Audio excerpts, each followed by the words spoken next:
So enough people to join. I'm going to go ahead and start it up. Thank all of you for joining us on this lovely Tuesday as we dive into our continued and second reading of Anti-Oedipus. Today we are going to be reading through section 2.1. We're moving into chapter 2, Psychoanalysis and Familialism, the Holy Family. Our talk today is primarily going to be with section 1, where we're going over Oedipus and how Oedipus functions and a lot of their critiques on this. I'm glad we have a bunch of people here who are far more experienced with a handful of the things that are going to be brought up. Section 3, I for sure struggle far more. Section 2, I really don't struggle quite as much with some of it, but it is a challenge to get through. So just a preface ahead of all of that. So Aeon, probably switch to push to talk. All right. Well, with that, I'm going to go ahead and dive in, and we're going to begin reading the Imperialism of Oedipus. Oedipus restrained is the figure of the daddy-mommy-me triangle, the familial constellation in person. But when psychoanalysis makes of Oedipus its dogma, it is not unaware of the existence of relations said to be pre-Oedipal in the child, exo-Oedipal in the psychotic, para-Oedipal in others. The function of Oedipus as dogma, or as the nuclear complex, is inseparable from a forcing by which the psychoanalyst as theoretician elevates himself to the conception of a generalized Oedipus.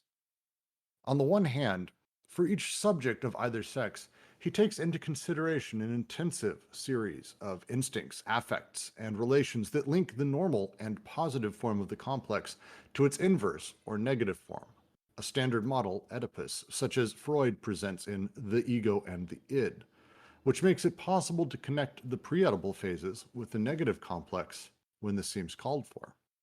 On the other hand, he takes into consideration the coexistence in extension of the subjects themselves and their multiple interactions, a group Oedipus that brings together relatives, descendants, and ascendants. It is in this manner that the schizophrenic's visible resistance to Oedipalization, the obvious absence of the Oedipal link, can be obscured in a grand parental constellation, either because an accumulation of 3 generations is deemed necessary in order to produce a psychotic, or because an even more direct mechanism of intervention by the grandparents in the psychosis is discovered, and Oedipuses of Oedipus are constituted to the second power. Neuroses, the father-mother, but grandma, that's psychosis. Finally, the distinction between the imaginary and the symbolic permits the emergence of an Oedipal structure as a system of positions and functions that do not conform to the variable figure of those who come to occupy them in a given social or pathological formation. A structural Oedipus, 3+1, that does not conform to a triangle, but performs all the possible triangulations by distributing in a given domain desire, its object, and the law. It starts strong. Anyone want to tackle this one? Anyone got a quick thought? It seems like they're referencing Lacan here again with the imaginary and symbolic. So the footnote says specifically the reason they capitalize is because of the Lacanian translation that always capitalizes imaginary and symbolic. So yes, for sure. Right. The earlier the point of this paragraph, one of the things it's trying to get across is sort of how Oedipus functions and how it has worked inside of psychoanalysis and how it's used. Again, as they talk earlier and how they will say again, Oedipus is a real thing. There's the Oedipal complex exists. They're not saying it simply doesn't, but they have a handful of things that they talk about here that they're fascinated with and they're going to expand upon. One of those is that specifically that on the one hand, for each subject of either sex, he takes into consideration these instincts, affects, and relations that link the normal and positive form of the complex to its inverse or negative form. The idea of basically taking in all of the ways that people interact, all of the affects, all the things people have as nervous tics, whatever is about them, as this positive form. And then on the other hand, as it says, he takes into consideration the coextension of the subjects themselves and their interactions, their family, descendants, and all of these things. This is the web that Oedipus in the psychoanalyst chair that they're trying to weave, that Freud is trying to pull, that it's family meets how we've interacted and our own sort of personality we've grown out of our life experiences. this web gets collapsed, as they say, to the 3+1. We'll get into why they say 3+1, because they've been talking daddy, mommy, me for a while. They're going to be getting into that. But this is kind of a sort of preview of what's coming up inside of this section, as far as I'm able to understand this paragraph. I don't think they're making any major claims here. They're just talking through, this is how Oedipus functions. And they end with the distinction between the imaginary and symbolic, with Jacques Lacan, his sort of layers of reality and how people sort of deal with things, with the imaginary and symbolic, gives us a chance to have, instead of having direct mommy, daddy, me, we're able to instead play with how symbols represent things in the world, the variable figures that come to occupy them in a given social or pathological formation. The president of the United States, they call daddy Trump, and Lacan would go, oh, that's Oedipalizing. It's not literally about your dad. It's become this larger figure, and everything in society has to sort of rest within one of these sort of places. So, I think this is the first appearance we see of this idea of Oedipus 3+1. So, like, my understanding of that, I don't know how accurate this is, so I want to talk about it, is that, like, when he's talking about when he puts like 3+1 in parentheses, is like the 3 is like the daddy, mommy, me, like base of Oedipus, and then the +1 is like the detached symbolic phallus that serves as the like master signifier for the whole complex. Like it hangs over the complex, like all of the chains of signification get like bi-univocalized by it. Is the +1? Yeah, essentially, I think the +1. I mean, they're going to get into it, but that's how I understand it too. Could they be also representing the +1 as the third generation? Because I thought of it as, when they first mentioned that, and this is maybe a slightly different reading, is it's a kind of a pyramid structure or scheme in a way. So to me, that it's the triangle of daddy, mommy, me, with the master signifier of the phallus that sort of sits over it, or I don't know about pyramid, like a three-dimensional thing, but more that the master signifier, because in Lacanian sort of semiotics, the master signifier gives birth to the rest, and so it's the phallus and my relationship with that is the detached phallus that sits over it. Is how I get it. Jack says like an umbrella. Bring an umbrella for the detached phallus that hangs over it. Yeah. Yeah, it's probably bad wording on my part to say that the phallus gives birth to the rest. I get it, Jack. But still, to me, it's the master signifier, is how I read that. Maybe I don't think it's wrong. I just think it's really funny. Maybe an interesting thing, or maybe a relevant thing to bring up here, is that it seems as if at first here they're being critical of like older psychoanalytics, right? And that they're basically saying that Freud and like others wrongly center the Oedipus in their notions of psychoanalysis. But even when we go to later forms of psychoanalytics and we include like Lacanian stuff, like that still happens. Like they're still, I think it seems like they're still being critical of Lacan here, rather than just saying, rather than just acknowledging like the difference. I think they're still saying there's a problem even then. I think that might be right. The first half of this paragraph reads as sort of a sort of semi-critique of the standard model of Oedipus, which there's like, look, the way that it works is we need to really think through and talk through the things that come pre-Oedipal, extra-Oedipal, and Oedipal, like things around it. And so Freud comes up with this idea of the ego and the id, and the ego of the id solves this problem with Oedipus, at least in Freud's mind. And they're like, great, but now you have this other problem. And the secondary thing is that they're talking about is the reference to sort of Lacanian version of Oedipalization, where they talk about his sort of branching out where it's not just my relationship I need to fix with mommy, daddy, me, but it is my place inside of the signification of those, as well as my relationship to the master signifier or lack in order to place myself. So I think what you're saying actually makes more sense than the first thing I said. Well, So it's two quick critiques, basically, with them saying, here's the problem, here's how Freud solved it. Here's the problem again, though, and here's how Lacan solved it. But also, we have other problems, and that's kind of the next step, I think. I think Yeah, also it's interesting, there was this point about the pre-Oedipalization in the reading that you did. And what came to mind for me was that, the Oedipalization process prunes that away. So any signification of pre-Oedipalization that is non-Oedipalization that may show itself from the imagination of the subject is quickly bound or is pruned off by the Oedipalized family institution. Yeah, So and Misha, there's a conditioning there. Yeah. yeah, and Misha asks a great question. Does psychoanalytics really revolve around Oedipus? And I mean, the answer is no. It doesn't revolve around Oedipus. It's not probably the way to put it. But psychoanalytics has a ton of different parts of it.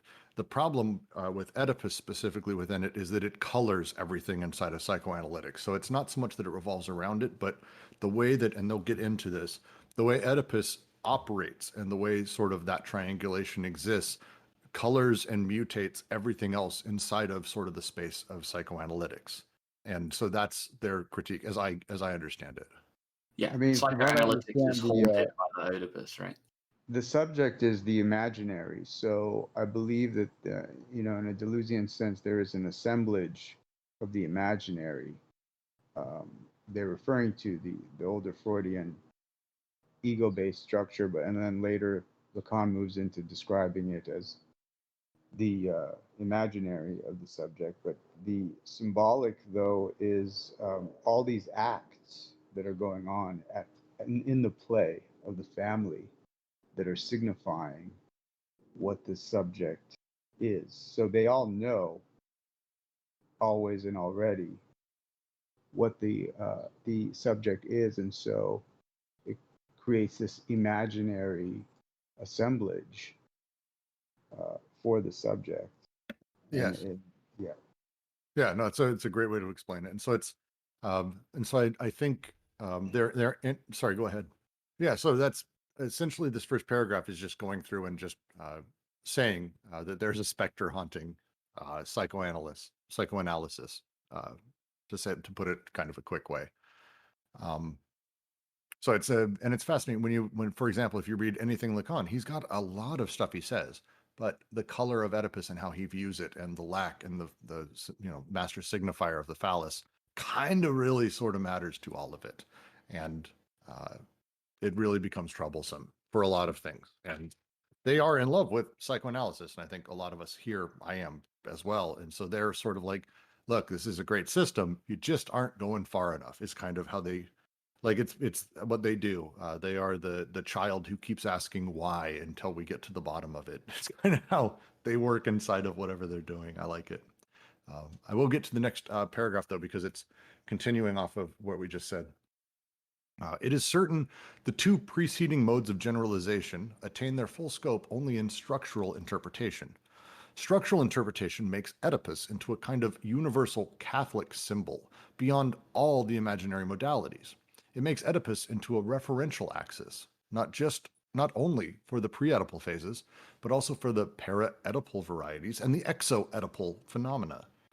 The notion of foreclosure, for example, seems to indicate a specifically structural deficiency by means of which the schizophrenic is of course repositioned on the Oedipal axis, set back into the Oedipal orbit, in the perspective, for example, of the three generations, where the mother was not able to posit her desire towards her own father, nor the son, consequently, towards the mother. One of Lacan's disciples writes, "We are going to consider, quote, the means by which the Oedipal organization plays a role in psychoses. Next, what the forms of psychotic pregenitality are, and how they are able to maintain the Oedipal reference." End quote.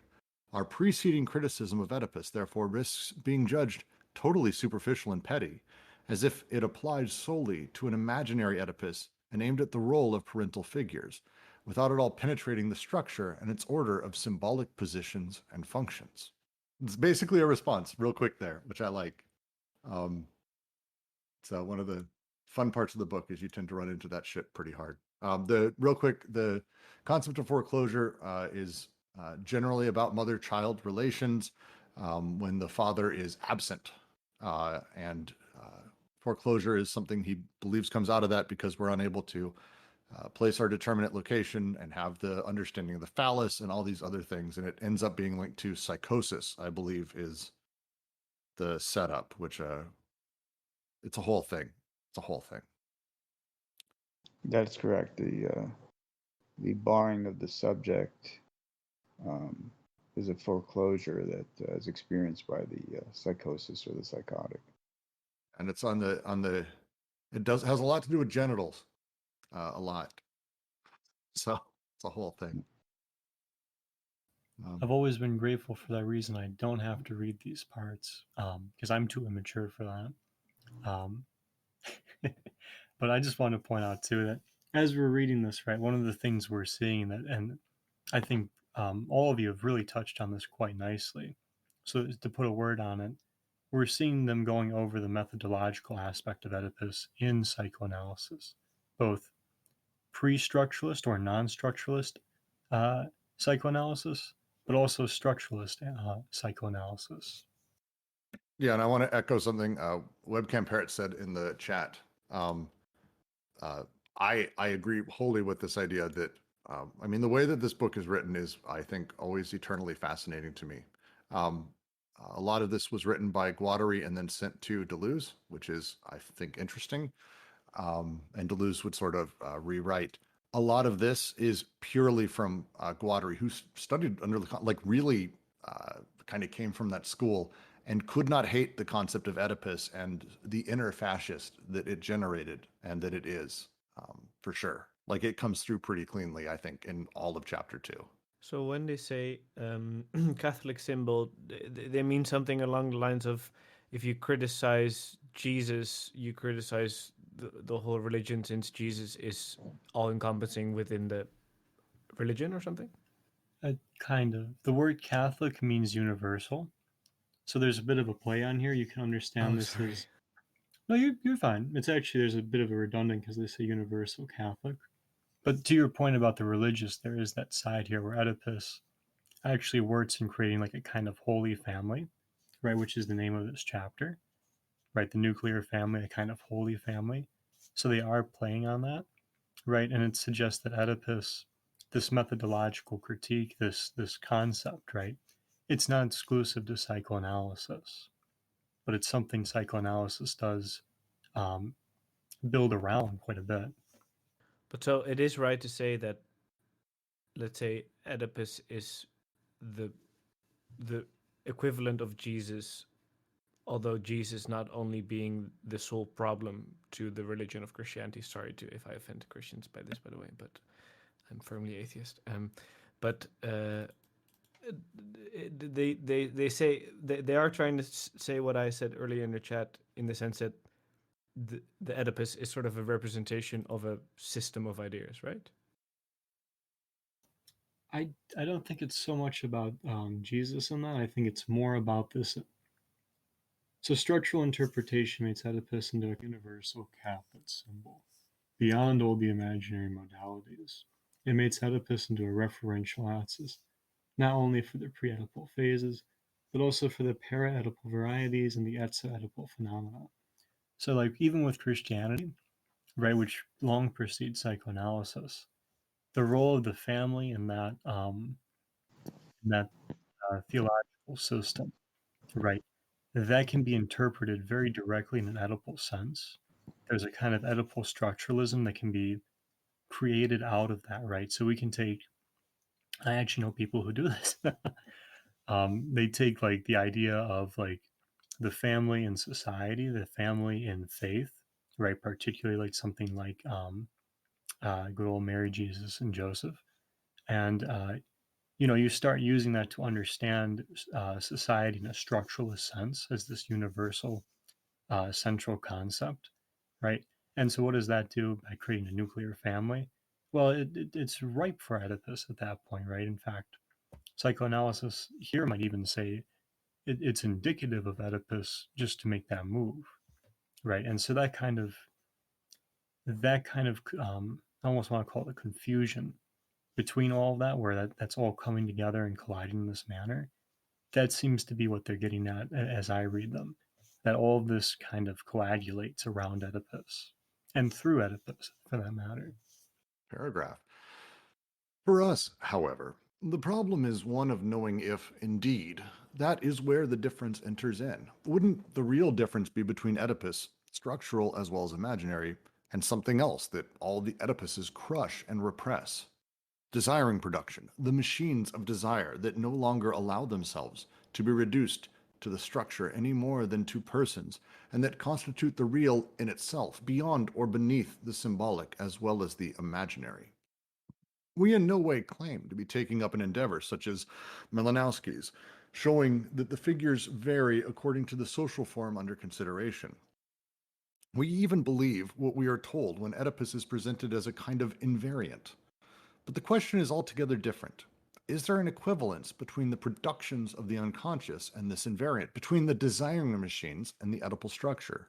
Or rather, does not the invariant merely express the history of a long mistake throughout all its variations and modalities, the strain of an endless repression? What we are calling into question is the frantic Oedipalization to which psychoanalysis devotes itself, practically and theoretically, with the combined resources of image and structure.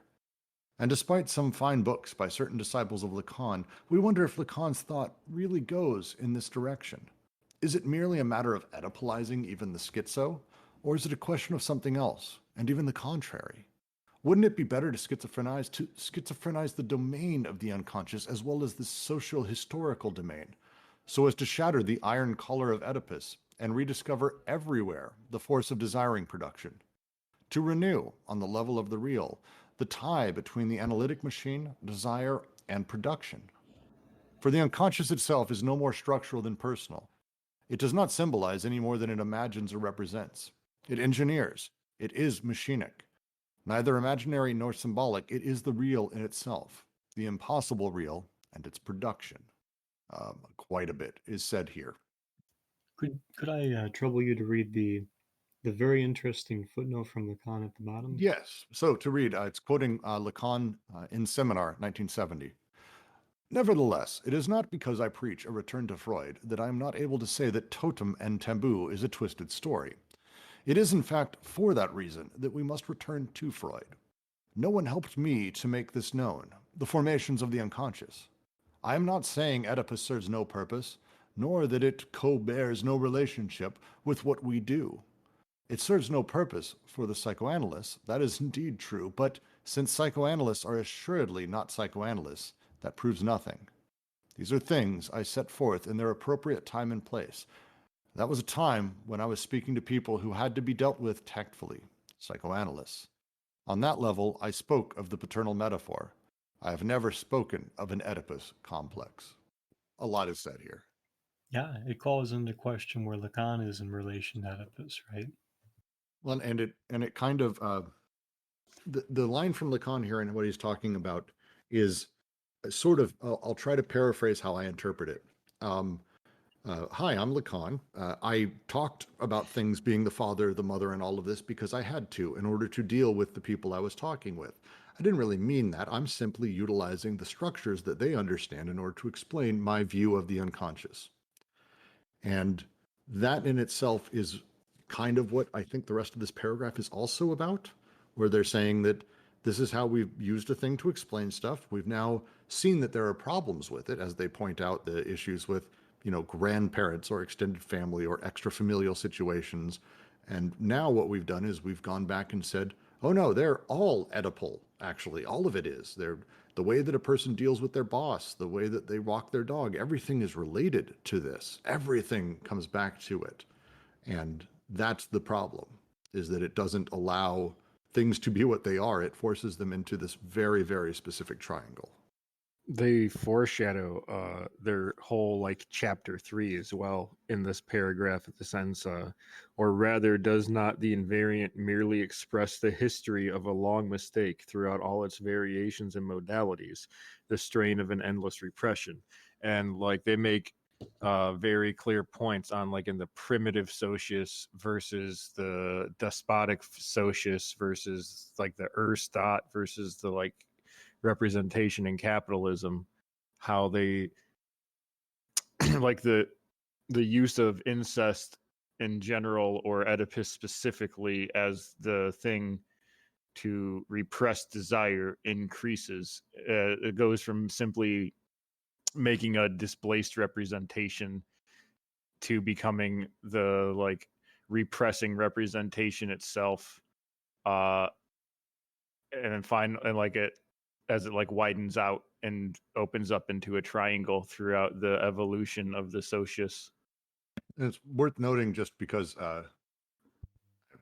we have a lovely YouTube commenter. His name's Terrence Blake, if you're familiar. He says, Oedipus restrained and generalized Oedipus in French uses the same terms as for special relativity or general relativity. So we could translate as special theory of Oedipus and the general theory of Oedipus, which is actually really interesting. Can I don't really understand what the real is, and because it comes from Lacan, right? That term, or Yeah, it's from Lacan. I'll give it a very shitty version of it. It's 100% Lacan. Lacan basically saw that there's a handful of sort of parts of reality. There's the imaginary, the symbolic, and the real. The real, as itself, is basically the stuff that exists that cannot be reduced to symbols, that we cannot talk about in symbols. We can gesture to the real. We can talk around it. Poetry can point at it pretty cleanly. It's considered, I think the term is the sublime. So when we talk about the real, it's the stuff that I have trouble voicing it, would be a good sort of example of a thing that is the real, whatever we're having trouble voicing, either through symbols or through other means. Also, on top of that, when applied to like the individual, there's like this new triangle of like the imaginary, the symbolic, and the real. In that the symbolic is like the side of you that you show to others, and then the imaginary is the side of you that you tell yourself that you are. Right? You say like, oh, the symbolic self I show to others is not the real me. I know the real me, and I'm like this and this and this and this, and that's the imaginary you. But then beneath that is like, or the other side of the triangle, or the point of the triangle is like the real, and that's what you really are. And it's like you basically discover that there's either nothing there, or there's things that you just can't explain or have no knowledge of. But you like put a barrier between yourself and that with the imaginary. Yeah, and it's also commonly for Lacan that he talks about it basically. Think about how an infant, freshly born, views the world. That's almost that's the closest we probably get to the ability to perceive the real, sort of as it is without the intermediary of symbology or anything like that. At some point, the infant, through mirror stage and a handful of other things, becomes Oedipalized, whatever term we want to use.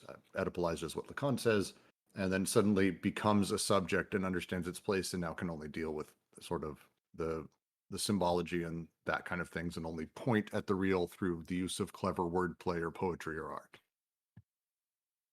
is how I understand the sort of the concept. So when they're using it here and they're saying, for example, the line, desiring machines, the machines of desire that no longer allow themselves to be reduced to the structure any more than to persons, and that constitute the real in itself, beyond or beneath the symbolic as well as the imaginary. Their placement when they talk about, and this is guattari, all of this writing right here is guattari, that this is him having this conversation and saying like, look, the real is not, it's not this thing that sits there that we kind of have to point at.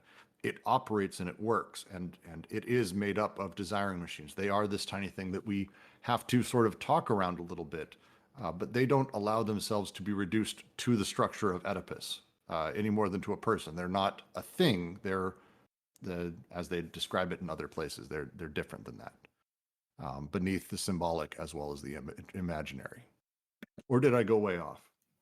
No, I think I can't speak too much for Lacan, but I do agree with that. It's just tack on to that. Not only is it the real, right? It's the production of the real, right? So this is a really powerful engagement with Lacan there, right? Because not only are they talking about desire and the unconscious here in terms of the real, but they're saying it's also the production of that, the real.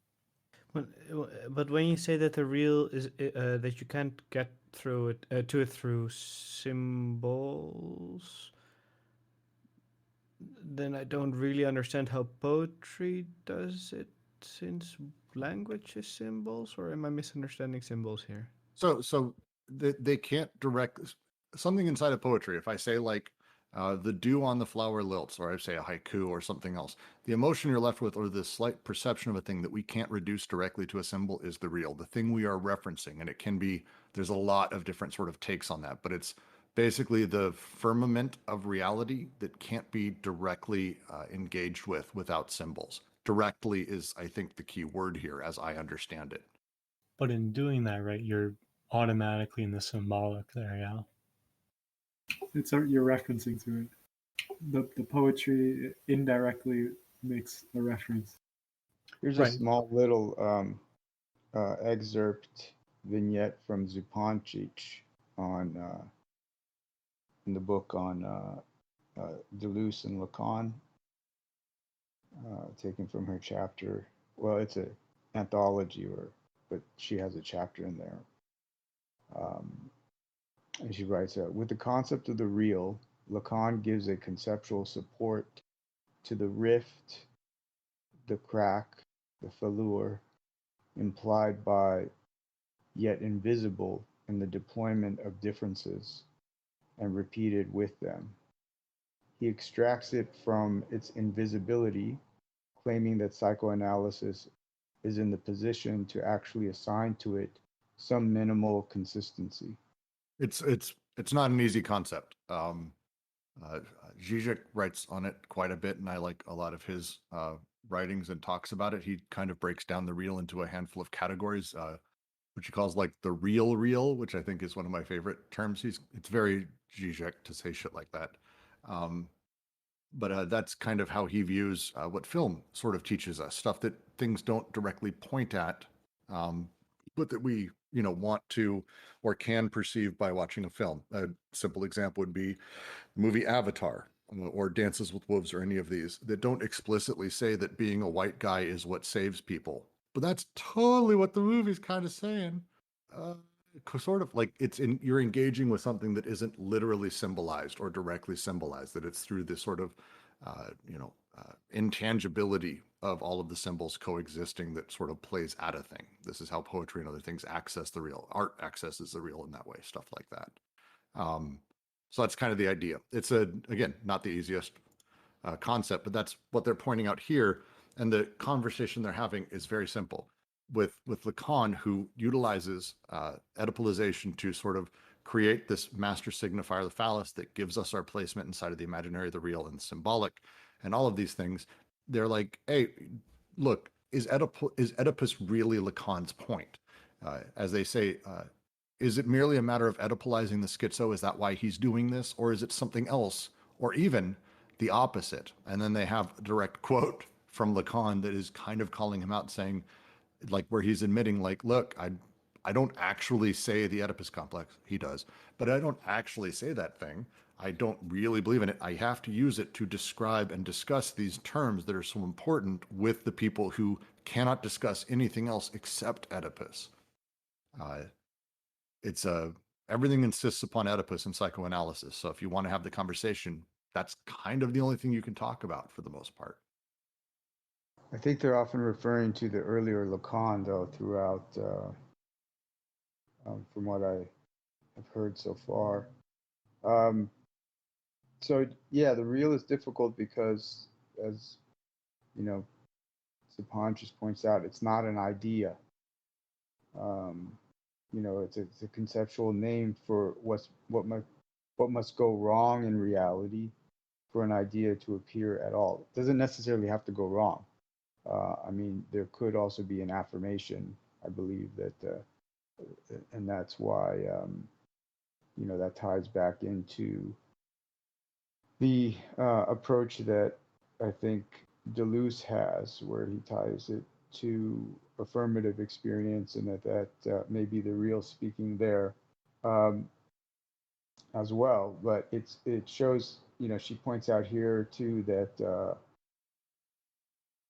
that it can relate to thought to the political dimension proper, instead of confining it to the act of understanding, reflecting, analyzing reality. The only problem with that is that the foreclosed subject can't actually, will struggle with agency or the political in the real. At least that's my interpretation. If they, if they haven't passed the Oedipalized stage, the encounter with the real, because of the foreclosed subject by Oedipalization, is going to have a difficult time understanding agency or the call that could be quote unquote political.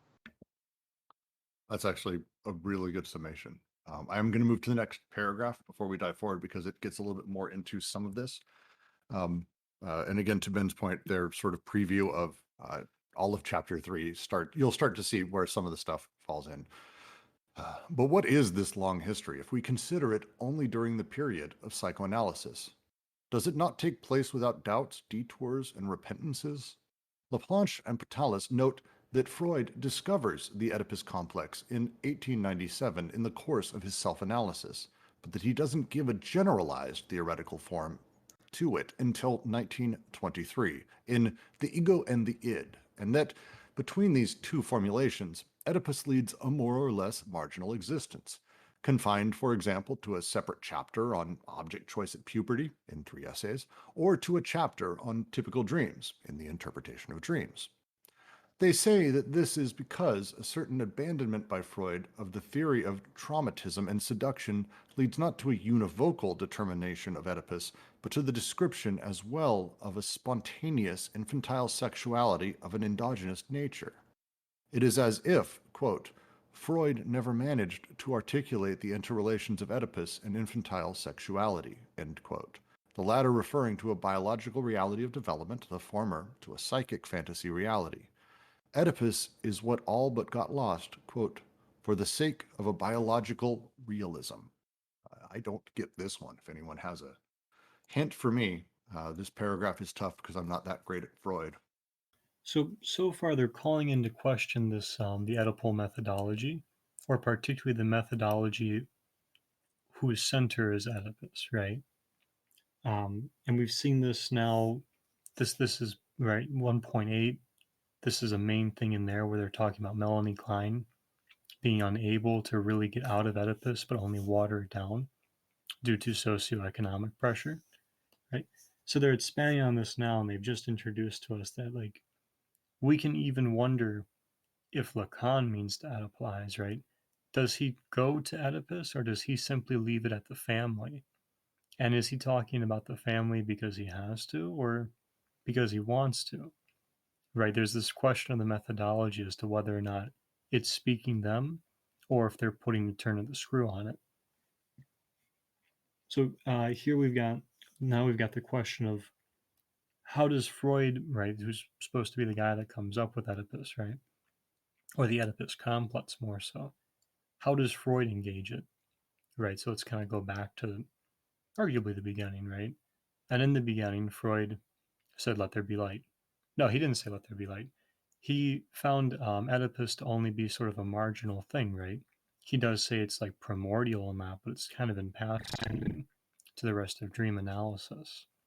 And I think they're right even in the 3 theories of sexuality that it's not as big of a deal when he starts it, but as he develops in his career, he goes back and actually, I think he ends up kind of writing it in after like 4 rewrites of those 3 essays. So right, like Freud becomes Oedipalized during this process, right? Yeah, and that's I mean, that's helping. So one of the things I pre-read, obviously I read Holland and a few others. One of the things I really like that stuck with me is this quick line.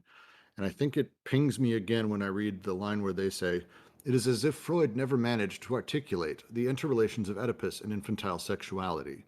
Another way to say that would be Freud never was able to say what the infantile sexuality or the infant's desires towards erogenous zones or anything like that meant, what desire means. Freud was never able to say what that is and sort of talk about that. The Holland's point here, and I actually am really, I think I'm starting to understand it, is that the problem is not so much with Oedipus, like any sort of larger scale thing, but it's literally the idea of saying what desire means. The problem is that desire doesn't necessarily mean anything. And everything we're talking about now is basically Freud and then Lacan trying to give meaning to desire at its base level as they talk about the pre-Oedipal, anedipal, extra-Oedipal, all these bits of desire they're trying to give meaning to by placing it inside of a structure called Oedipus and saying, well, these desires all mean Oedipus in one way or another. And the way that this paragraph seems to phrase it is that Freud, for a great deal of time, he brought up Oedipus. He mentioned it very lightly in books, and basically he didn't super dive into as far as he could have all of it. And their argument is because he was never able to place Oedipus correctly on all the desires that he was dealing with, specifically infantile sexuality. And so it got lost in the shuffle because of biological realism, which is kind of an interesting, just an interesting phrasing for the whole thing. Sorry, I'm rambling. No, that's pretty much it, though, because the problem Freud's running into as his work develops, right, at this kind of detour, is he can't link Oedipus directly, or he can't explain Oedipus and infant sexuality, right? So this becomes like an occupying problem. But with that, right, so like you're saying, the latter referring to a biological reality of development, the former to a psychic fantasy reality. So right, there's two sides of this that he's struggling with. Oedipus is what all but got lost, quote, for the sake of a biological realism, end quote. So like there's a problem of Oedipus kind of in relation to creating a biological realism for Freud here. Well, and I'm going to read the next paragraph because it carries into the conversation now. I think for me in my head is going where it's like, okay, all got lost for the sake of a biological realism. The understanding, and we know biologically that, like, it's very odd. Little children, my son occasionally gets, aroused. It has no idea what that is. It happens randomly.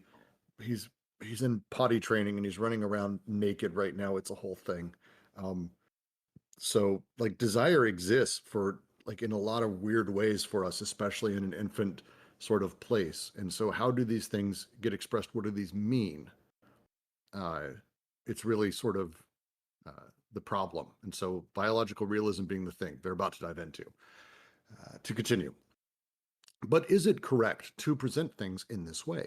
Did the imperialism of Oedipus require only the renunciation of biological realism? Or wasn't something else sacrificed to Oedipus, something infinitely stronger? For what Freud and the first analysts discover is the domain of free syntheses, where everything is possible.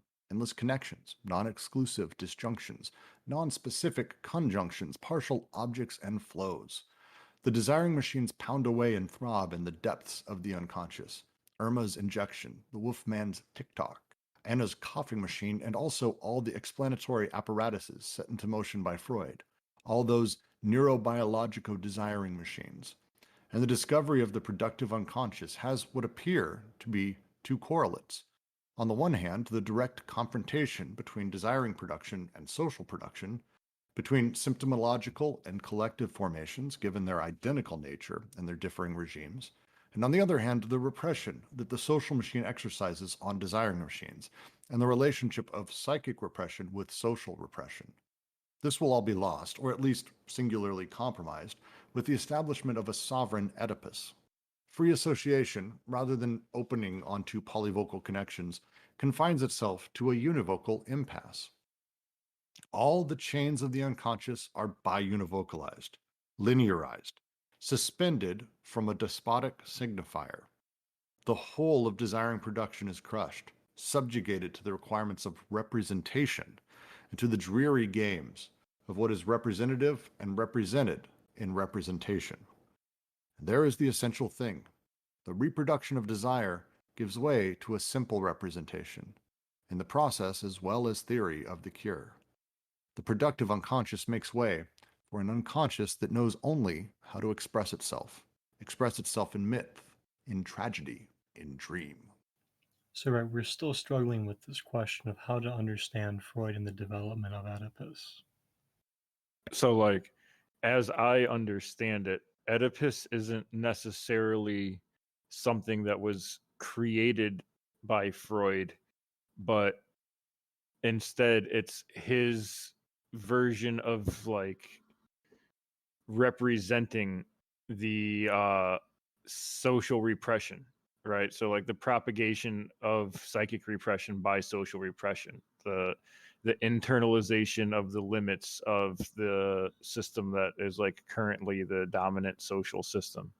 So what Freud discovers is Oedipus, and he like formalizes its representation, but they're saying it's still simply just representative, and because of that, it like crushes out and flattens or like two-dimensionalizes desire. Yeah, and I think, I mean, they go into and they're applauding Freud because, like Al Bloom says, and he's spot on, the best part of Freud's intro lectures is all the free association stuff. The conception of libido as a sort of free-flowing desire flow, whatever, like passions, the movement of libido, the free-flowing sort of connections of stuff. A lot of the stuff they're talking about here, Freud's kind of that dude, or at least one of the people who kind of came up with and really sort of pushed this. So there's a lot of really good shit. And I think they're saying along the side, he came up with this sort of conception of Oedipus, where it's like, oh, well, people's problems really is about this relationship. And then he talks about it again, but he's like, I can't get it to fit, doesn't fit everything. And, oh, well, if I make it fit, sure, we throw out, biological realism. And they're like, no. If you make it fit, you're crushing everything, because since it is pure representation, and we know that the desire comes from this weird place of partial objects and desiring machines and all of these really tiny bits, when you're bringing in a representation, that crushes all of that. It forces it to basically, as they say, become biunivocalized, linearized, suspended from a despotic signifier. I really like that phrasing of it. Yes, I'm going to come in and summarize again real quick. Yeah, and dovetailing on what you just said, too, when he had mentioned at the end there about dreams, that really started clarifying the idea of this master signifier, particularly in dreams. So when there's some sort of repressed, let's say, or you have a scene that occurs in the dream that is like a sexual scene, let's say. Because for me, the unconscious, particularly within dreams, is more cinematic. So lately, I've been thinking that the unconscious is structured more like a film or cinema than it is like a language. But any case, so the master signifier there in the Freudian sense is the prohibition, right? It's the thing that goes unsaid, that's functioning, and later it kind of evolves or is taken up in a polysemy as lack by Lacan.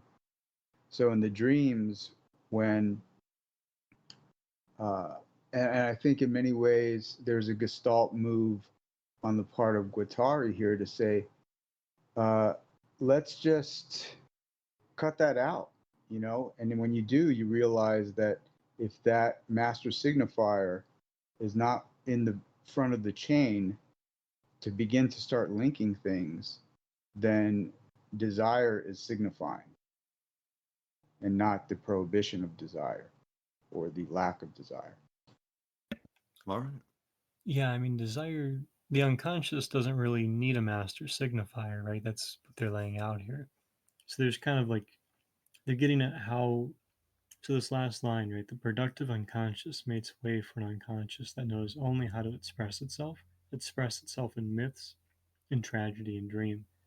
So like, I think Brooks said it really well. Like early Freud is really working with these syntheses, has a really nice conceptual lucidity with what's going on in the unconscious.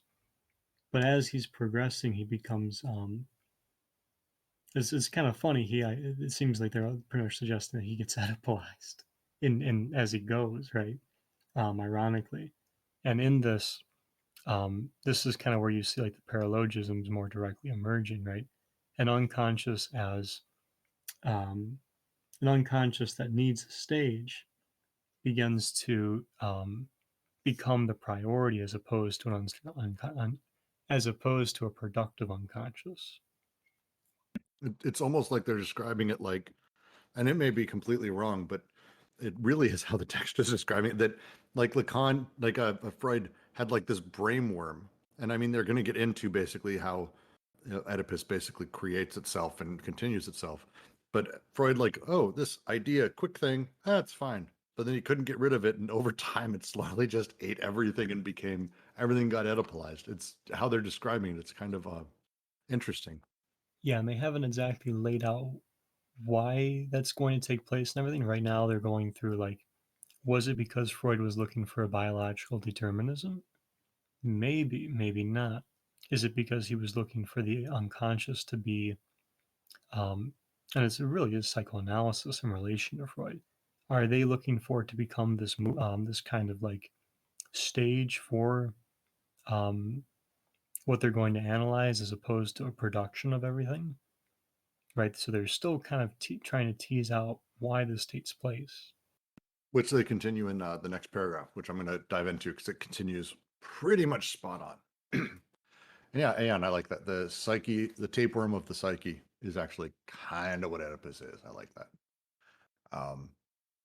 But who says that dream, tragedy, and myth are adequate to the formations of the unconscious, even if the work of transformation is taken into account? Grottek remained more faithful than Freud to the auto-production of the unconscious in the coextension of man and nature. It is as if Freud had drawn back from this world of wild production and explosive desire, wanting at all costs to restore a little order there, an order made classical owing to the ancient Greek theater. For what does it mean to say that Freud discovered Oedipus in his own self-analysis? Was it in his self-analysis, or rather in his Goethean classical culture? In his self-analysis, he discovers something about which he remarks, "Well now, that looks like Oedipus."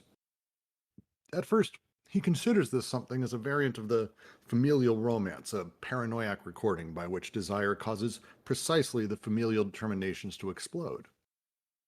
It is only little by little that he makes the familial romance, on the contrary, into a mere dependence on Oedipus, and that he neuroticizes everything in the unconscious at the same time as he Oedipalizes, and closes the familial triangle over the entire unconscious. The schizo, there is the enemy. Desiring production is personalized, or rather personologized, imaginarized, structuralized. We have seen that the real difference or frontier did not lie between these terms, which are perhaps complementary. Production is reduced to mere fantasy production, production of expression. The unconscious ceases to be what it is, a factory, a workshop, to become a theater, a scene in its staging, and not even an avant-garde theater, such as existed in Freud's day, but the classical theater, the classical order of representation. The psychoanalyst becomes a director for a private theater rather than the engineer or mechanic who sets up units of production and grapples with the collective agents of production and anti-production. So much going on here. First, they basically, kind of what I just said. Freud Oedipalized the shit out of himself. When they say familial romance, please correct me if I'm wrong. There is a particular thing they're talking about there. I'm going to Google this. I don't want to be wrong what I'm about to say.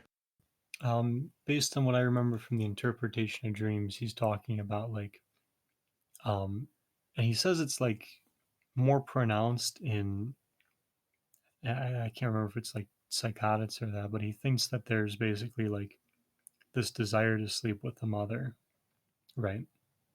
Because then he's going to move to say like this kind of primordial thing, right? This thing that's in the unconscious. We can explain this by looking at what is also an ancient story, right? Which is the story of Oedipus. And he'll kind of make this this association between the two. I think they're tying in kind of like the inevitability of Freud's own Oedipalization, leading to the idea of like an only expressive or fantastic unconscious, and also like the reverse of that, like because Freud was constantly trying to represent things instead of like produce things, then it was inevitable that he was going to like create this representation of Oedipus to capture the production of the familial romance. Yeah, he can't deal with like the craziness of it anymore, right?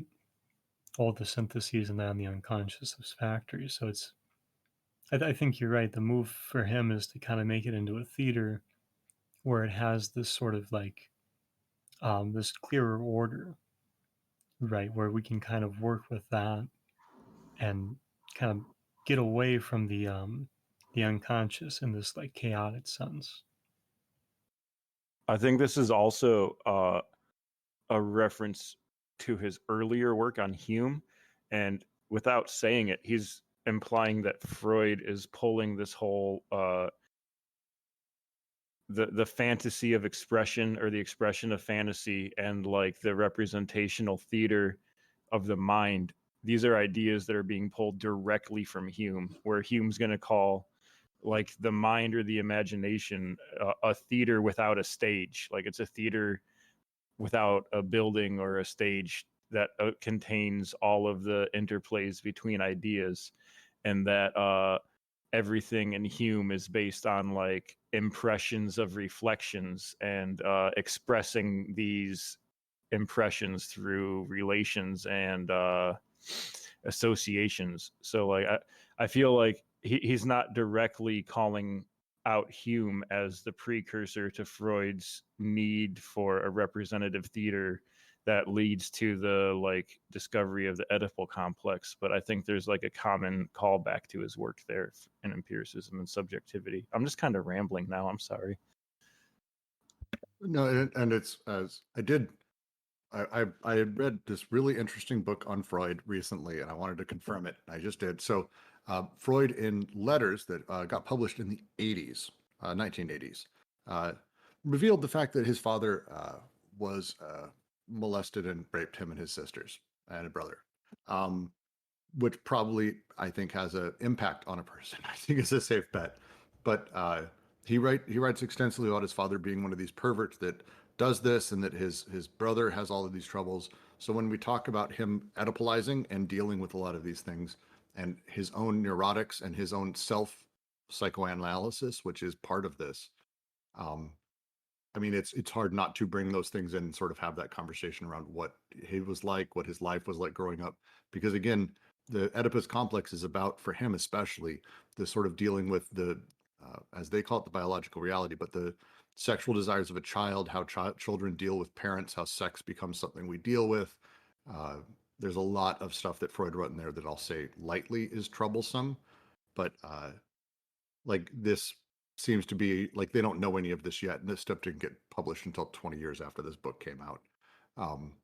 But it's kind of like, so little bit of him trying to self-diagnose and really reinforce these things. All right, probably should have said a trigger warning. I think it's fascinating. Freud's history is fascinating to me. His personal, his own, and how he dealt with his daughter and everything else. Very interesting stuff. I didn't know any of Freud's personal history, actually, so that's kind of interesting. Now, there's a couple books that publish his letters, a bunch of letters that came out where he talks about stuff he was doing with colleagues. He's interesting. His how he handled his daughter, for example, because he all these things I'm saying are not things I believe. He believed that lesbianism in a woman meant that she didn't properly connect with her father. His daughter was out and proud, which was a hell of a thing for the time period. And so he constantly was trying to get her into therapy and psychoanalysis and trying to change her. I believe, I'm 99% sure she ended up like staying open, out and proud. I think she got married or had a life partner, died with her. It's like that was Freud, like lived with that his whole life and believed it was genuinely like his fault, which is fucking crazy. But again, to talk about Oedipus, he says all of it's related to her inability to deal with him as a father and a failure of him. He put it on himself, which is really strange. No, Freud did not say that homosexuality was bad, but he did say it was not, like he had a very normative idea of these things. Like he wasn't like, I hate my daughter, lesbianism is evil. He was just like, oh, it's like, it's just a problem she has. It's so odd the way he talks about this stuff, but it's the story of everything. And then his brother and his brother's years of therapy and him basically doing a lot of this stuff, sort of talking about these things. Eventually, I think he said something along the lines of like, my own neuroticism has been fixed. But then it's not, and it again the next week. So it's a really fascinating sort of thing. If you Google Sigmund Freud secret letters, I think is the website stuff that does it. Sorry to go off this weird tangent. I just found it fascinating. Yeah, I totally killed the vibe. That's fine. That's fine. I'll take killing the vibe. It happens. Should I continue to the next paragraph? When you say you killed the vibe, does this have anything to do with your relationship to the father? Yes. And I think Bill and Ted is the best representation of Freud because it just hits the nail on the head, like perfectly. It's just so great. All right, we'll continue to the next paragraph. Psychoanalysis, like the Russian Revolution. We don't know when it started going bad. We have to keep going back further, to the Americans, to the First International, to the Secret Committee, to the first ruptures, which signify renunciations by Freud as much as betrayals by those who break with him. To Freud himself, from the moment of the discovery of Oedipus. Oedipus is the idealist turning point, yet it cannot be said that psychoanalysis set to work unaware of desiring production. The fundamental notions of the economy of desire, work and investment, keep their importance, but are subordinated to the forms of an expressive unconscious, and no longer to the formations of the productive unconscious. The anedipal nature of desiring production remains present, but it is fitted over the coordinates of Oedipus, which translate it into pre-Oedipal, para-Oedipal, quasi-Oedipal, etc. The desiring machines are always there, but they no longer function except behind the consulting room walls. Behind the walls or in the wings, such is the place the primal fantasy concedes to desiring machines, when it reduces everything to the Oedipal scene. They continue, nevertheless, to make a hellish racket. Even the psychoanalyst can't ignore them. He tends, therefore, to maintain an attitude of denial. All of that is surely true, but it is still daddy-mommy. Over the consulting room door is written, "Leave your desiring machines at the door. Give up your orphan and celibate machines, your tape recorder, your little bike. Enter and allow yourself to be Oedipalized." Everything follows from that. Beginning with the unreliable character of the cure, its interminable and highly contractual nature, flows of speech in exchange for flows of money. All that is needed is what is called a psychotic episode. After a schizophrenic flash, one day we bring our tape recorder into the analyst's office. Stop! With this insertion of a desiring machine, everything is reversed. We have broken the contract. We are not faithful to the major principle of the exclusion of a third party. We have introduced a third element, the desiring machine in person. Yet, every psychoanalyst should know that underneath Oedipus, through Oedipus, behind Oedipus, his business is with desiring machines. At the beginning, psychoanalysts could not be unaware of the forcing employed to introduce Oedipus, to inject it into the unconscious. Then Oedipus fell back on and appropriated desiring production as if all the productive forces emanated from Oedipus itself. The psychoanalyst became the carrier of Oedipus, the great agent of anti-production in desire. The same history as that of capital, with its enchanted, miraculated world. Also, at the beginning, said Marx, the first capitalists could not be unaware of. It's a great ending. I'm going to read the footnote from Abrams here. Not ah. You see, it really isn't so serious. I'm not your father, and I can still shout. Of course not. There, that's enough. The doctor replies. You are imitating your father at this moment. Of course not. Come off it. I'm imitating your father, the one I see in your eyes. You are trying to take the role. You can't cure people. You can only palm off your father's problems on them, problems you can't get away from, and from session to session you drag along your victims. That way with your father problem. I was the sick, whatever word that is in this stupid PDF. I was the sick one. You were the doctor. You'd finally reversed your childhood problem of being the child to your father. I was just telephoning extension 609 to make you leave. 609, the police, to have you thrown out. The police? That's it, Daddy. Your father's a policeman, and you were going to call your father to come get me. What insanity. You've got all unnerved, excited, just because I brought out a little device that lets us understand what is going on here. I don't think it is guattari because this happened. Well, I guess it was 1969, but right. So this is really what it is, right? Like the reversal of the shift of the whole power relation right here by the use of not only a tape recorder, but this guy's able to turn the Oedipalization around on the psychoanalyst. I have a question about the expressing the expressive unconscious versus the producing unconscious, and that is they present it as being sort of mutually exclusive, but I can imagine a version where something is both producing and expressing. No?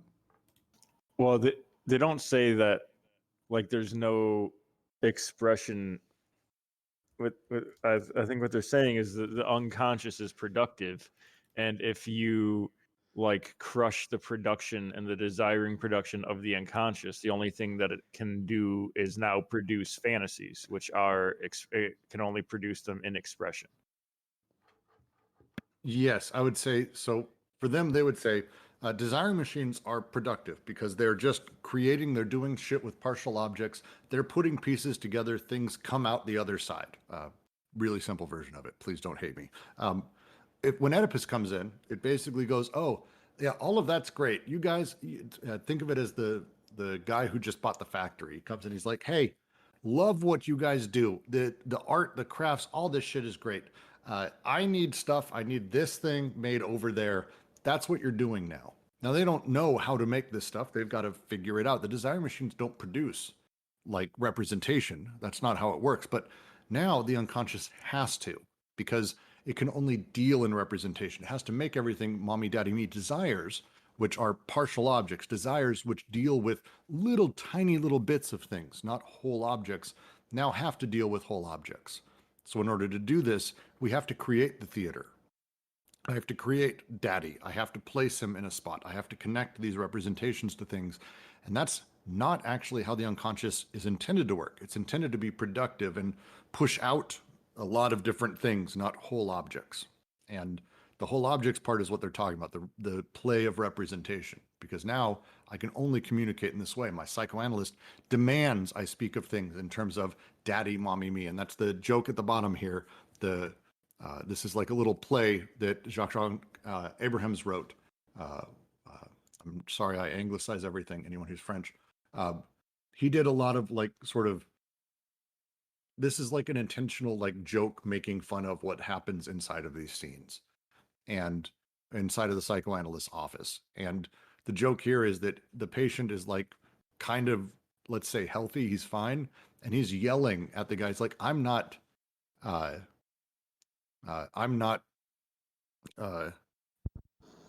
Oedipalized. You're the one who's demanding everything become Oedipalized. And like turns it around back on, basically, the psychoanalyst. And that's, I think this last paragraph is talking about that as well, where they're like, wait, we've brought desiring machines in. Oh no, everything's reversed. That's the joke here, where it's like, Oh no, it's no longer just my representations and the way you demand me to be. Now we have a third person. Now it's too much because you can't triangulate all of us inside of that. The psychoanalyst, to me, it's not a pure thing where you're able to not have anything else affect this, which is kind of how psychoanalysts talk about this stuff. He's like, there's a lot happening and there's a lot more stuff that's involved here, is how I read that. So like they will talk about myth and that elsewhere, and they talked about Jung a little bit prior to this, right? But what they're getting at in this section is to try and understand how Oedipus has this imperialist aspect, right?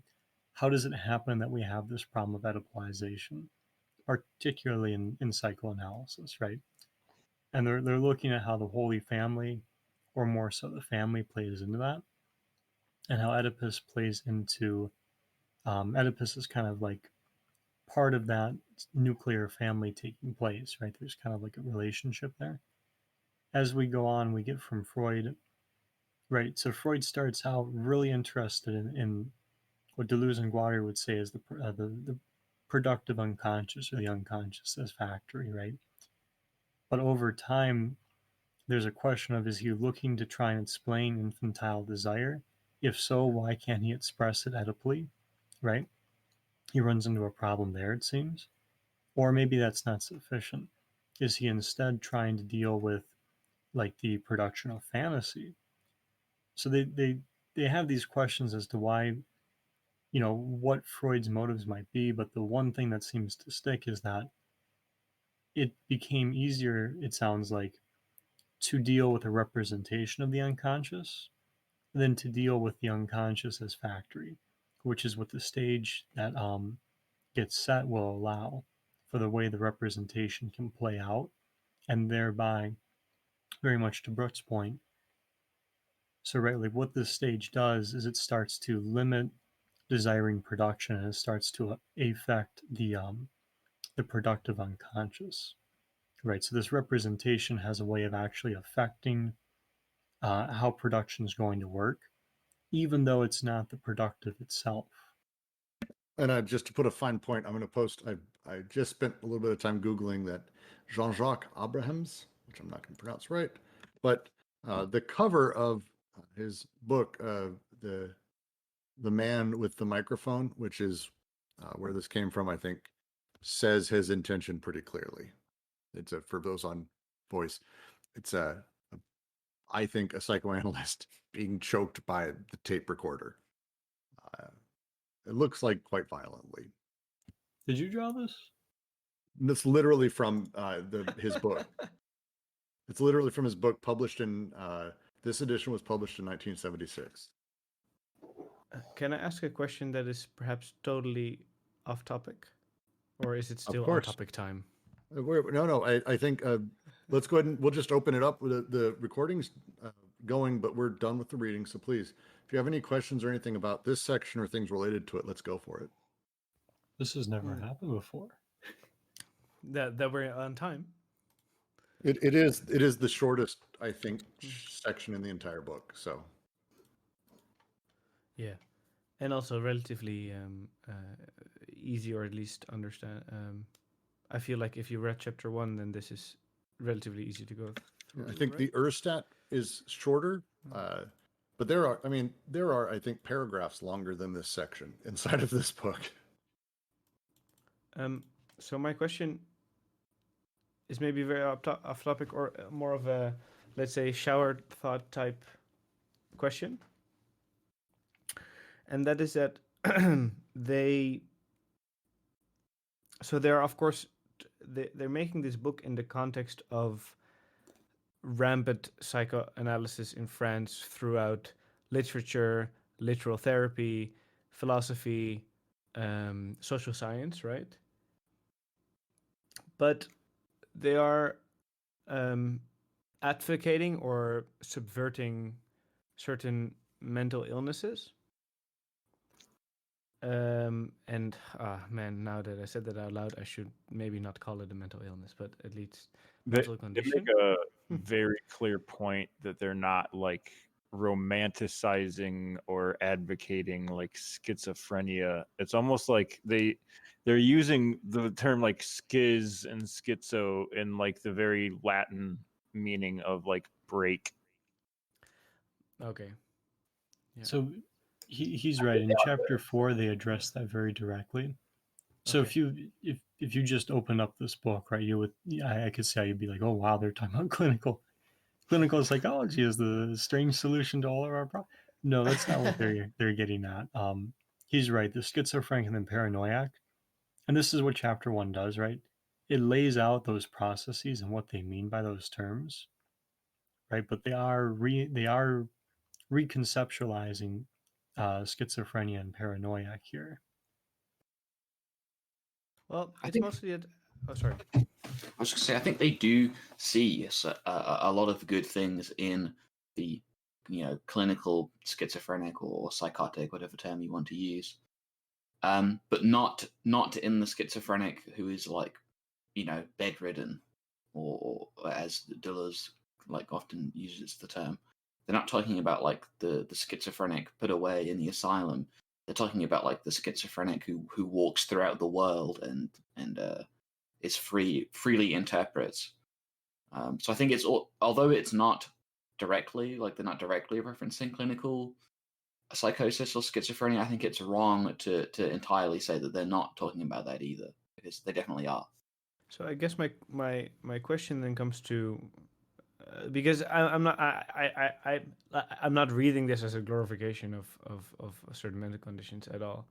It's just that there's one side to it that I'm maybe missing so far in the book, and I'm wondering if maybe it's coming later or maybe there's other work that addresses it.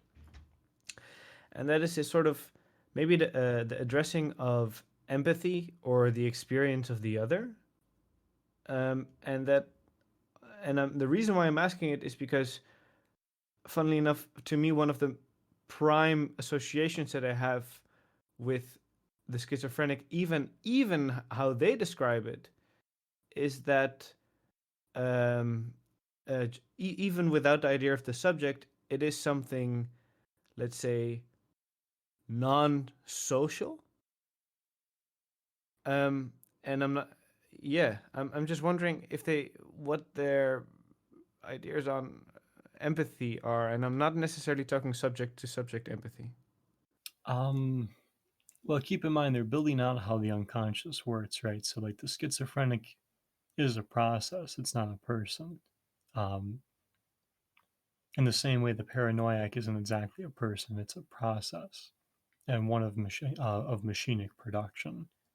So I mean, what do you mean by sorry. empathy? Are you talking about the capability to understand what somebody else is feeling, or are you talking about feeling what somebody else feels, or are you talking about acting in service of somebody else for no other sake?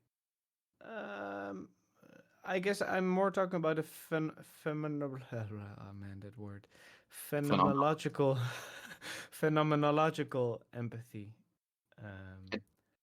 I mean, I don't know what that means. yeah. Like, are you saying like, Yeah.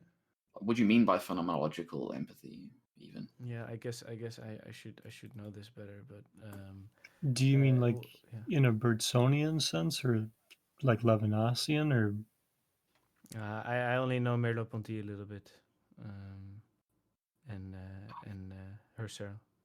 because when people say empathy, like sometimes people say, "Oh, I'm being very empathetic," and all they really mean is like they're doing something for someone else, right? And then we could say there's like a warm empathy of like feeling what somebody else feels like. You see somebody else is upset and you feel upset. And then there's like a cold empathy of like seeing somebody upset and then like understanding why they are upset and maybe why. Let me try to give maybe my own answer to the question, and then maybe you understand my question better if I try to give my own answer. Okay. And that is, could it maybe be that their whole idea of things interacting, desiring machines interacting and connecting, that could be, let's say, the metaphysical groundwork for a phenomenological empathy. And how I understand that is, it doesn't even need necessarily a subject, but the idea of creating a view on the world through the experience of others. But the other doesn't have to be like a person or something. But yeah, I think that's a strange way of referring to it, using the term empathy. But I think there's already a bit of a false notion of a separation from oneself and the world, right? Like that's basically what you're doing. You're saying that there's like a difference between that and like exploring the world through yourself, right? But I think part of the point, like from a phenomenological perspective, the point would be is that there is no difference because you only know the other through yourself anyway. Yeah, and Bakhtin even criticizes Bergson for this, right? Like the idea that aesthetic intuition can put you into somebody else's shoes would be to say that two different consciousness would become one, which isn't possible, right? Because then there wouldn't be two. You follow? There wouldn't be. You'd have to explain how they become one, and then they somehow have this mitosis, right? It's magic. It's like just a mystical connection happens. Yeah. It's the power of aesthetic intuition. But to that point, so they're not doing a phenomenological method, right? Now, I suppose one could take phenomenology and try to incorporate this production of the unconscious and maybe deal with how that affects consciousness and build out something that way. That might be possible. It'd be a lot of work. But for them, right, it's not so much about how do I be empathetic, right? Like the ethics that fall, it's not even just follows, right? There's an ethics that I think is very clear even when they talk about things like connections and deprivation, right? Which seems to me to have ethical connotations. Their ethics in this book is very much tied into unconscious production and that relationship with like paralogisms and I mean, let's just leave it there to keep it simple. But the ethics that I think you can pull out of this book would not necessarily be a phenomenological one because they're not dealing with like my consciousness in relation to all these other consciousnesses, right? And this problem where I can't know somebody else, but I've got to, like, do I have a dialogue with them? Do I try to intuit their perspective? For Deleuze and Guattari, we're always connected in the first place, right? So it's a really different framing of the matter altogether.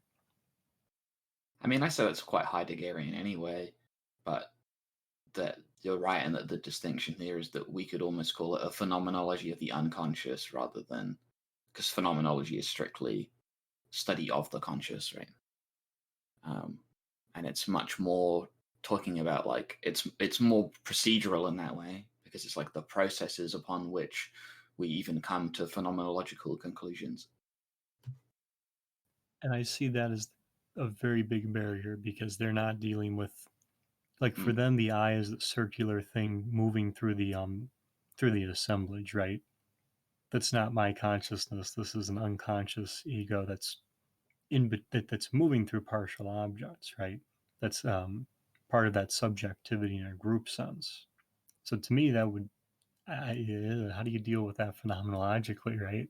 I mean, they don't. Like the whole point of phenomenologically is that you dogmatically reject it, right? That's what Husserl would say about it. Early Sartre too, at least because I don't want to get criticized too hard for this because I haven't read enough of his work, but the transcendental ego does reject the unconscious in his very early work. The point is to exclude everything except the conscious, to study the conscious. That's kind of the point of phenomenology, right? Right, because especially like, that's the question of intent too for Sartre, right? Or even if it's not just intent, even if we're going to talk about feelings, right? The I feel is still putting this into like, how do we deal with the ego in a conscious sense, as opposed to, in the same way he talks about like the I think, right? Whether or not we're just dealing with intention, we're still dealing with like the I in the conscious sense. So like the someone will have to help me out with the pronunciation, but the epoche, the stepping back. Epoche, thank you. Yeah, the epoche. right? That wouldn't make sense in deleuze and guattari, because how would where's a transcendental ego going to take a step back, right? I mean, there is still an epoche though, and that's like, I suppose, where we could take a Husserlian look at this book. Is that there is still a historicity like present in the formation of these of like becoming. True. I mean, even the passive syntheses, right? But that influence is still, I think, not going to be in a like their methodology would still. Well, that not be comes before phenomenological. phenomenology happens for Husserl. Oh, really? Heidegger anyway. Yeah, because they're talking about before they're like, we're going to lay out what it means to talk about things phenomenologically, and that's when they talk about the epoche initially. So it actually comes before the field of phenomenology actually exists, in the text. Well, I love that I was able to understand a few of those words. So thank you guys for talking. Any questions that's not about what they just discussed? I'll go back. Balin, RF Balin asked just a quick thing, because they do mention it lightly. What is a celibate machine in the realm of all these other machines? Anyone will have a quick version of that? It's emerges, maybe emerges is the wrong term, but it springs from the paranoiac machine, and the paranoiac machine is like a rejection of connections, right? And gradually, like this tension brought upon by the paranoiac machine builds up and builds up and builds up until there's like a celibate birth of the celibate machine that like miraculously comes into existence. And the example that they gave for it earlier, I can't remember in which section, but they talk about it earlier, is the realization of like being trans, like realizing, oh, I am a woman or whatever. It's like a thing that's just suddenly seems to miraculously be born from these tensions that you have before. It's the paranoiac machine and the schizophrenic machine. When the body without organs is investing during that second, well, I shouldn't say investing. When it's creating the paranoiac and the schizophrenic processes, that tension is transferred and seceded into the celibate machine, and that's where you get what you're talking about, which is so that's what it was. You could say it's somewhat like an epiphany, but I think epiphany may be a broader term. Yeah, they're born out of sort of interactions with social machines. Like they don't have the birth in the same place as desiring machines, sort of in that core fount of desire. That's why I think they term them celibate machines, because they don't have the sort of sexual denotation that comes with them. Is that fair, Webcam Parrot? I mean, it could be sexual. It doesn't have to be, certainly. It's just like an emergence of a property, or like whatever that inscription is on the within the celibate machine, like prior to it becoming apparent, which is like a non-specific thing. It's one of the fun sections, easier to get through. We will be diving into more difficulty very soon here, because we're about to get into the 3 texts of Freud, which is I'm gonna have to spend all this next 7 days up until the next reading like studying this again, because I remember the first time around, this is when we start getting into like Schreber, this is when we start getting into blah blah blah, and all these little things that I do not have the background in at all. So I have to this time, because now I'm the one leading the conversation, so that'll be really fun. Thank all of you guys for joining us today. I'm going to go ahead and cut the recording short and say thank you to our YouTube viewers. We had 27 viewers today, guys. Like, come on, that's crazy. It's pretty good. That's 26 more than showing up. yesterday. It's 26 more than yesterday. Also, to be fair, today's conversation was significantly more coherent. So.